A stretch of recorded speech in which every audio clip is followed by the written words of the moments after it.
Hablando entonces de si nos podemos quemar, vamos allá porque queremos presentar en qué consiste este plato fuerte, vamos a hacer un debate sobre el tema, vamos a enriquecernos y para eso tenemos a Luis Carvajal, ambientalista, y al mismo tiempo nos acompaña Federico Grullón, que es encargado del Departamento de Mitigación y Proyectos del Consejo para el Cambio Climático, una institución que está haciendo un fuerte trabajo y que no siempre la gente tiene el acceso de ver cómo piensa. Ustedes, de la A a la F, ¿qué consideran? ¿Cómo estamos? ¿Nos estamos quemando en esta materia o va bien? ¿Se encamina? Bueno, en discurso el gobierno ha pasado, en la práctica se han quemado con la peor nota posible. ¿Qué consideras, Federico? Bueno, eso hay que verlo desde el punto de vista global primero. O sea, ¿cuál es el cambio climático? El cambio climático es provocado de una manera antropogénica, o sea, debido a las emisiones de gases de efecto invernadero, que precisamente no lo han producido los países pequeños como República Dominicana, sino los países desarrollados, las potencias que, a través de quema de combustibles fósiles, es que han emitido grandes cantidades de emisiones de gases de efecto invernadero. O sea, la responsabilidad no es de República Dominicana. República Dominicana solamente emite el 0.06% de los 42.000 millones de toneladas que emite el mundo. O sea, es insignificante las emisiones. Por más que nosotros emitamos, podemos instalar todas las energías dependientes de fósiles y nuestras emisiones serán el impacto insignificante. ¿Qué es lo que más le preocupa a nuestro país? La otra cara del cambio climático. No las emisiones de gases de efecto invernadero per se, sino la adaptación al cambio climático, que es cómo nos vamos nosotros a hacer menos vulnerables a los fenómenos naturales, que cada vez se exacerban por producto del aumento de temperatura y aumento del nivel del mar y el calentamiento de las aguas. O sea, ese es el enfoque principal que debemos hacer como islas, pequeños estados insulares en desarrollo, que somos el país número 10 más vulnerable a nivel mundial a los impactos del cambio climático, y Haití se encuentra en segundo lugar.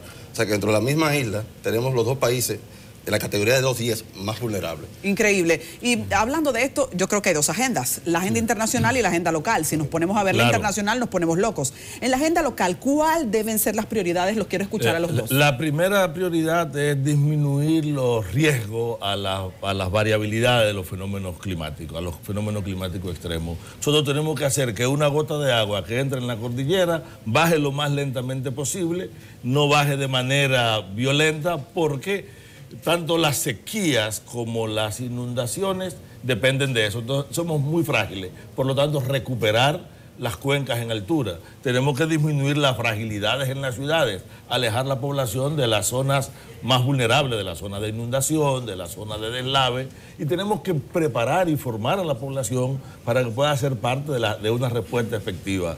Pero fundamentalmente para nosotros es disminuir la vulnerabilidad a los eventos extremos climáticos, a la sequía que nos golpean con dureza, o a los huracanes que, como hemos visto, cada vez son más intensos y a ambos extremos operan sobre un medio ambiente que se está fragilizando cada vez más. ¿Cuáles deberían ser las prioridades, Federico, en esta agenda? Bueno, complementando lo que dice Luis, realmente es eso, reducir nuestras vulnerabilidades. Y eso el gobierno ha estado haciendo. O sea, mover una población que está en riesgo, como la Barquita, que anteriormente estaba expuesta a inundaciones, impactada cada vez que había lluvia, ya esa población ha reducido su vulnerabilidad. O sea, ya no se preocupa porque cada vez que llueva se va a inundar o va a tener que salir corriendo. Al igual que el proyecto Domingo Sabio, son proyectos de adaptación donde se proteja a la población de estos fenómenos naturales. O sea, el gobierno está aplicando políticas realmente de lo que es adaptación.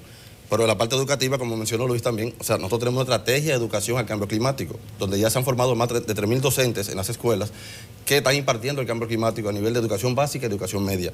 O sea, hay que impactar desde lo que son las nuevas generaciones para que vayan entendiendo el fenómeno y no cometan los mismos errores que no en Dominicana, sino a nivel mundial se ha cometido en cuanto a lo que es el mal uso de la energía, emiten gases de efecto invernadero y también la manera de adaptarse a los fenómenos del cambio climático. Cuando los escucho tengo que llegar a la conclusión de que es todavía más que eso, porque entonces si hablamos de movilizar a gente de zonas vulnerables, como que me parece que estoy escuchando más o menos al gobierno moverse en esa zona. Pero es más importante que movilizar a gente, evitar que la gente se mueva hacia la zona vulnerable como consecuencia de que las políticas económicas la desplazan. Por ejemplo, en la zona cafetalera cada vez más tenemos que se han ido despoblando y la población que va bajando de la montaña, porque carecemos de una política de inversión en la alta montaña, incrementa la cantidad de gente en las zonas más frágiles. Sí. Como no hay una política de ordenamiento del territorio, el territorio se ocupa en función del valor inmobiliario y consecuentemente el más pobre va a las zonas mucho más frágiles, no porque a él le guste estar donde se inunda, pero peor que eso,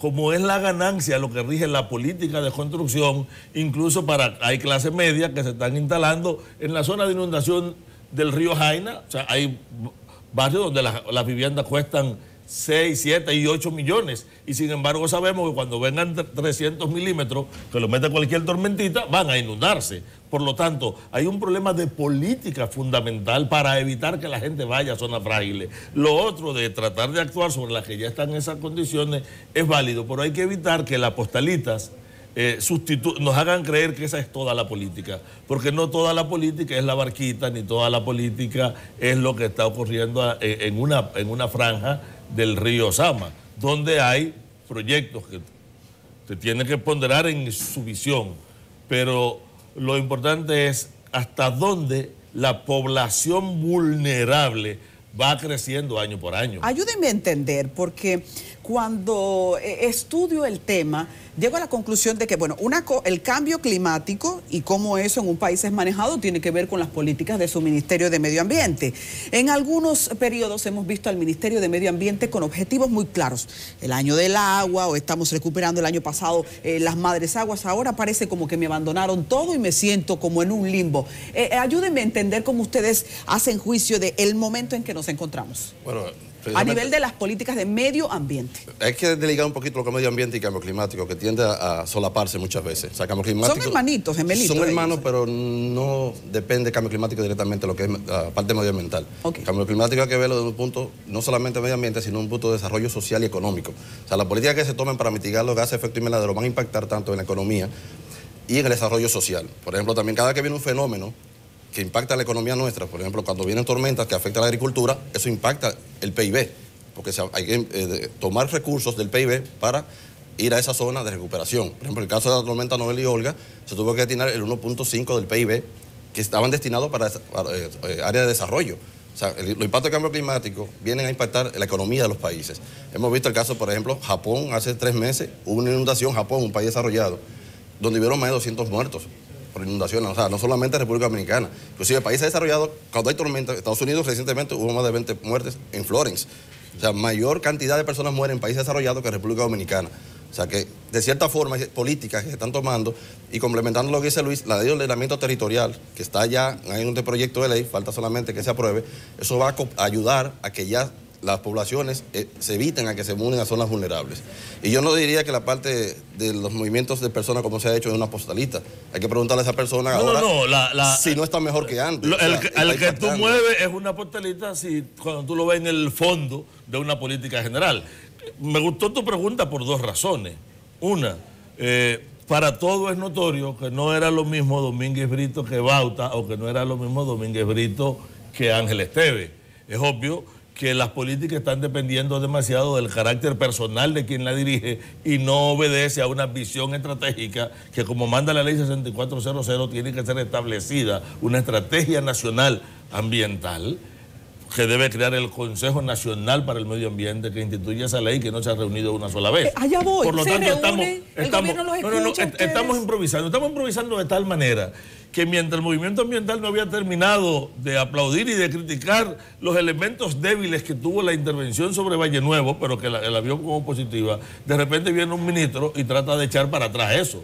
De repente tú tienes que se incrementa y que es con equipo del Estado que tú estás arando en la cuenca, en la zona alta del Parque Nacional Sierra de Bauruco, fragilizando enormemente una zona, haciéndole mucho más vulnerable a sequía, a deslave y a inundaciones, porque hace que primero el agua no se infiltre y no quede retenida en la cuenca. 2, que al provocar la erosión, cuando se provocan lluvias, la mayor parte del agua ahí no es por lluvia, sino por condensación. Cuando se produzca lluvia, esa lluvia se manifiesta de manera inmediata y en vez de ser una bendición, sea una maldición. O sea, el hecho de que las políticas ambientales sean centrales en la resiliencia, como se le llama, en la capacidad de tener respuesta social y respuesta ecosistémica y respuesta desde la economía a los problemas ambientales. La gravedad, por ejemplo, de Olga y Noel, que pones de ejemplo, estuvo asociado a una serie de incendios muy previos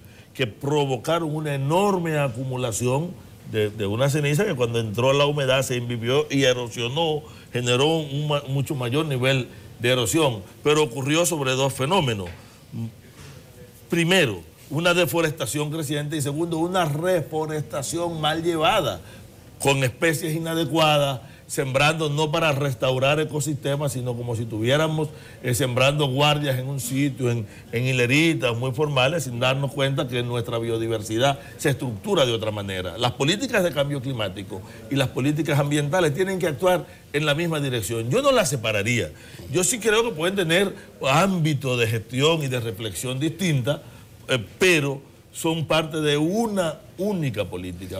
Quisiera fortalecer esa parte de ahí porque lo que hice referencia a separar es porque el cambio climático tiene dos caras de una moneda. Mitigación, que es atacar las causas, sí, y adaptación, hacernos menos vulnerables. O sea, que hay que enfocarla desde ese punto de vista. ¿Qué son medidas de mitigación? O sea, utilizar transporte más eficiente para que se emita menos dióxido de carbono, generar energía limpia, más renovables, todas son políticas de mitigación, de reducción de gases de efecto invernadero.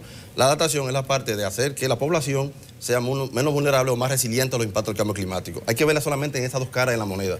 O sea, no podemos enfocarnos también solamente en que es problema ambiental. Sí van ligadas, pero el cambio climático es mitigación y adaptación al cambio climático. Claro, en el documento que generó la oficina de ustedes fundamentalmente, nos dice que en los próximos 20 años, porque estamos en el 18 y estamos hablando de para antes del año 50, nosotros tendremos una disminución de entre un 15 y un 20% del agua disponible. O sea, estamos diciendo que si aún no importa lo que ocurra y lo que logremos frenar y revertir, tendremos mucho menos agua y este es un país con una crisis estructural de agua. No es consistente que yo pueda tener una política de desarrollo basada, por ejemplo, en pensar en minería, en las cuencas altas, como en San Juan de la Maguana, en restauración o en la Loma de los Siete Picos, hablemos de Everton, de Unigol y de Gold Quest, cuando son zonas que ya están fragilizadas con el asunto del agua y la prioridad es preservar el agua porque el eje del desarrollo es el agua. Eso es un argumento de demasiado peso. En ese sentido hay un plan de reforestación, o sea, que está reforestando muchas zonas del país. Pero una reforestación yo pienso que no equilibra el daño, el impacto de la minería en esas altas aquí cuencas. Se ha hecho tanto daño sembrando como tumbando. Ojo, y quizás sea extraño que un biólogo ambientalista diga que nosotros somos enemigos de los esquemas de reforestación que se plantean. Se trata de que una cuestión es recuperar las cuencas a partir de las especies pertinentes, permitiendo, incluso hay muchos lugares donde no hay que intervenir, simplemente quitarle la presión. Lo que nosotros tenemos que estabilizar la producción campesina en la alta montaña y en las zonas frágiles, sumando valor y diversificando su estructura mientras permitimos la recuperación de la cuenca y donde la intervención no vaya dirigida a entrar en la última fase de sucesión ecológica que es la siembra del árbol. Seguro. Me permiten hacerles una pregunta ya para el cierre. Cuando la gente escucha de cambio climático y de cómo esto afecta, usualmente entiende que todo le toca al otro, al gobierno, al productor y aquel. ¿Qué le podemos decir a la gente que nos está mirando en este momento? ¿Qué me toca a mí? ¿Qué me toca a mí? ¿Qué le toca a cada ciudadano? Precisamente en la COP21, la COP de París, algo de la convención sugirió que ya un Estado de por sí no puede enfrentar el cambio climático, si tiene que ser con alianzas del sector privado y la sociedad civil, o sea, que es responsabilidad de todos. Yo desde mi hogar, ¿cómo puedo contribuir? Yo reduciendo mi consumo energético. De manera indirecta yo estoy mitigando las emisiones de gases de efecto invernadero. Cuando yo mi aire acondicionado, por ejemplo, porque quiero sentir frío, lo coloco en 16 grados, como mucha gente lo pone en la oficina, con cada grado menos que usted disminuye la temperatura, ese equipo está consumiendo 10% más energía, que se refleja en que una planta está quemando combustibles fósiles y está emitiendo gases de efecto invernadero. O sea, de manera individual, si yo reduzco mi consumo energético, estoy mitigando emisiones de gases de efecto invernadero. En el uso de vehículo compartido, uso de transporte masivo, o sea, el metro, si yo estoy en la ruta del metro, puedo utilizar el metro y estoy mitigando emisiones de gases de efecto invernadero. O sea, hay muchas medidas individuales que la población de por sí contribuye, porque es la población que emite el país.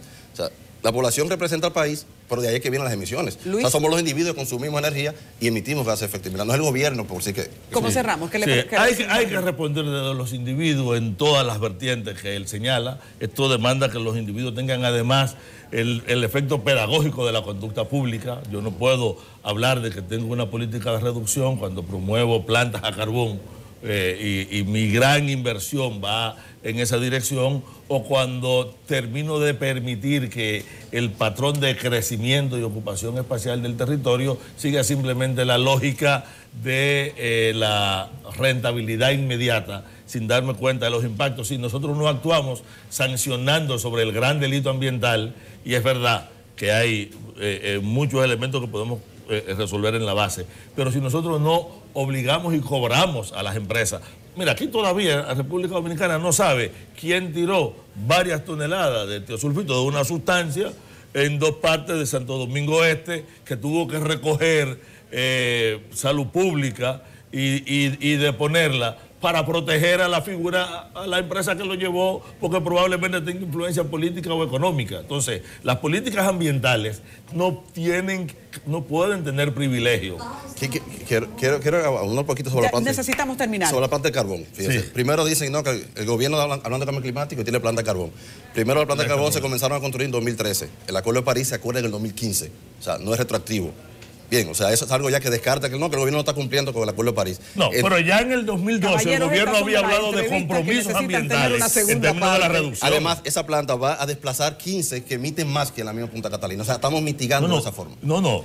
Es cierto que ya podrá ser más eficiente en ese aspecto. Claro. Pero apostar al carbón como inversión fundamental constituye un contrasentido. La COP24 se desarrolla en Varsovia. Varsovia, en Polonia. Y su matriz energética, 80% en carbón. Y la COP va a ser allá. Esto ha sido ahora, debemos superar la práctica de que el delito ambiental no se sancione en República Dominicana. Luis Carvajal y Federico Grullón, esto ha sido Plato Fuerte, y de las entrevistas que obligan a uno a hacer una segunda parte porque hay mucho de qué hablar. Señores, continuamos en Enfoque Matinal. Gracias, caballeros.